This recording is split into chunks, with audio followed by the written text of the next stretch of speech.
धाकड़ खबर, बेखौफसुमा बेबाक अंदाज।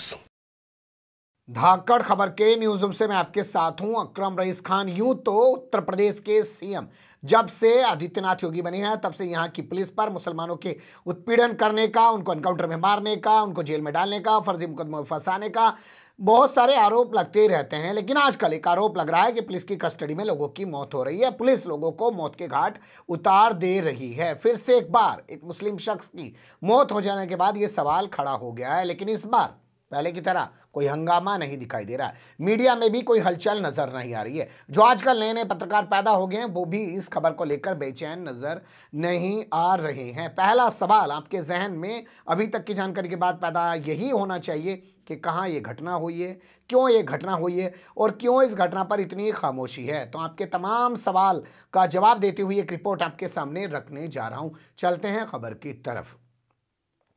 मुझे लगता है ताज़ा खबर आपके सामने रखी जाए उससे पहले आपको थोड़ा सा पुरानी चीज़ों से अवगत करा देना ज़्यादा बेहतर होगा। हाल फिलहाल का मामला है जब कासगंज के शहर कोतवाली थाने में पुलिस 22 साल के एक नौजवान मुस्लिम को उठा के ले आई जिसका नाम अल्ताफ था। उस पर आरोप लगाया गया कि वो टाइल पत्थर का मिस्त्री है, मतलब टाइल पत्थर लगाने का घरों में काम करता है और वो एक गैर मुस्लिम के घर में टाइल पत्थर लगाने का काम कर रहा था। वहाँ की एक लड़की कहीं फरार हो गई, चली गई। इस पर आरोप लगा कि उसने ही इस लड़की को भगाने का काम किया।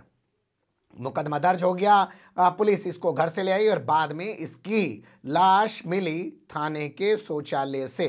थाने का जो टॉयलेट था उसकी जो 2-2.5 फीट की हाइट पर एक टोंटी लगी हुई थी, जिसे आप नल कह सकते हैं, उससे लटक कर इसने सुसाइड कर लिया, पुलिस वालों का कहना है। हालांकि अभी तक उस पर जो है क्लियरिटी नहीं आ पाई है कि वो सुसाइड है कि हत्या है। लेकिन मामला जो है काफ़ी गंभीर था। कोई भी आदमी 2.5 फीट की टोंटी से कैसे लटक कर फांसी लगा सकता है, और वो शख्स भी आज तक सामने नहीं आ पाया जो बाद में शौचालय गया और उसने आके पुलिस को बताया कि साहब फला आदमी जो है वहां पे मर गया, उसने फांसी लगा ली है।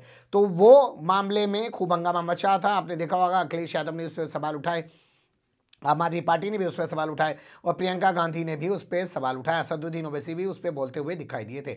मीडिया में भी उस खबर को काफ़ी जगह दी गई थी, लेकिन इस बार पूरी तरह से खामोशी है। क्यों खामोशी है ये आप तय कीजिएगा। खबर आ रही है शामली से। शामली वही ज़िला है जिसके अंदर कैराना आता है। कैराना लोकसभा क्षेत्र भी है और विधानसभा क्षेत्र भी है। वर्तमान समय में यहाँ से सांसद भाजपा का है और वर्तमान समय में यहाँ पे विधायक जो है समाजवादी पार्टी का है। तो इसी शामली ज़िले का एक थाना है कैराना। कैराना थाने में एक मुकदमा दर्ज कराता है लतीफ़ नाम का शख्स। रमाड़ा गांव का वो रहने वाला है। 4-5 लोगों के खिलाफ वो मुकदमा दर्ज करा देता है, मारपीट करके भाग जाने का मुकदमा दर्ज करा देता है। पुलिस 2 आरोपियों को इस मामले में गिरफ्तार कर चुकी है, बाकी आरोपी इस मामले में फरार चल रहे हैं। इसी रमाड़ा गांव का रहने वाला एक शख्स है जिसका नाम है समीर। उसकी ससुराल है इसी ज़िले के झिंझाना थाना क्षेत्र में, एक गाँव पड़ता है वहाँ पर।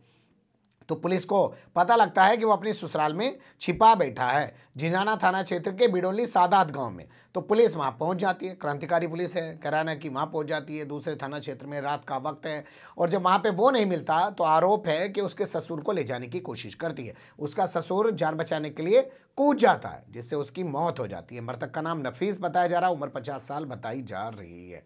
अब पुलिस कह रही है तो हादसा है बताया जा रहा। पुलिस ने बाद में गाँव के लोगों को इकट्ठा किया, उन पर प्रेशर बनाया और फिर आप तस्वीरों में देख सकते हैं हंगामा करने की लोगों ने कोशिश की, तमाम चीज़ें की। अमर उजाला में जो खबर छपी है उसके मुताबिक लोगों ने शव को सड़क पर रखकर जाम लगाने की भी कोशिश की, लेकिन फिर उनको दबाव में लेकर मृतक का अंतिम संस्कार करा दिया गया। इसी के बाद हमारे कई सारे सवाल पैदा होते हैं। हम कह रहे हैं कि यह हादसा है तो भी क्या मृतक का पोस्टमार्टम नहीं होना चाहिए था?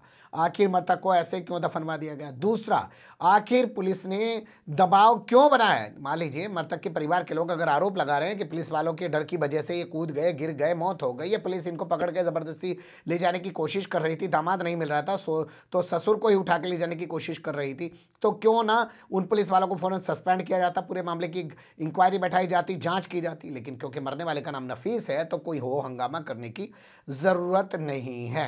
ये भी सवाल उठता है कि पुलिस को अगर मान लीजिए समीर की तलाशी करनी थी तो रात को छापेमारी करने की क्या जरूरत थी। जो बगल का थाना है झिंझाना, उसकी भी मदद ली जा सकती थी।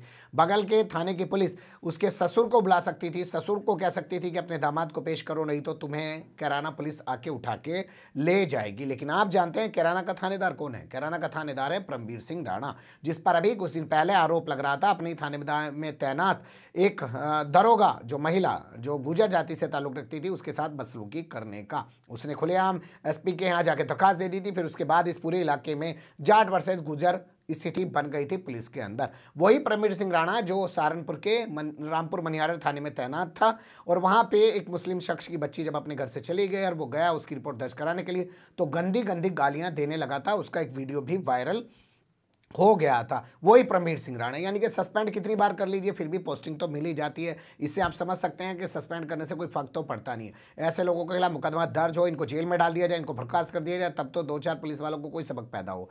इसके अलावा आप सस्पेंड करके ये सोच लें कि आपने बहुत कुछ कर दिया, तो उससे कुछ होने वाला नहीं है। लेकिन एक सवाल यहाँ और सबसे अहम है कि कब तक यूं ही इस तरीके से मौतें पुलिस कस्टडी में पुलिस के जरिए होती रहेंगी? कभी अल्ताफ की और कभी नफीस की।